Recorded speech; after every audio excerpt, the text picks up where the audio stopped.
वालेकुम। हम कराची से आए हैं ब्लॉसम देखने के लिए स्पेशली, और हमें बहुत अच्छा लगा स्कर्दू में भी। लेकिन आज हमारा खपलू वैली का डे था, और यहाँ पे हमें सबसे ज़्यादा अच्छे लोग अभी तक जितने भी हम जगहों पे गए हैं, सबसे ज़्यादा अच्छे और वेलकमिंग लोग यहाँ थे। और ब्लॉसम भी यहाँ पे जो मुझे बाग लग रहे हैं नज़र आ रहे हैं वो ज़्यादा अच्छे हैं as compared to other area.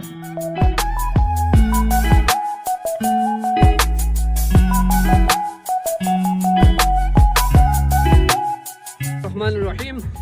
तो हमारे यहाँ खपलू बरा वैली में एप्रिकॉट सीज़न शुरू हो गया, ब्लॉसम सीज़न शुरू हो गया। तो आप देख सकते हैं हमारे पीछे साइड में भी काफ़ी टूरिस्ट भरे पड़े हुए हैं। We both are from Karachi and we came here around 4 days back. Today was our visit to Khaplu, where we witnessed these beautiful blossoms. As you can see in our background, these are the most beautiful blossoms that we witnessed in our stay during here in Skardu.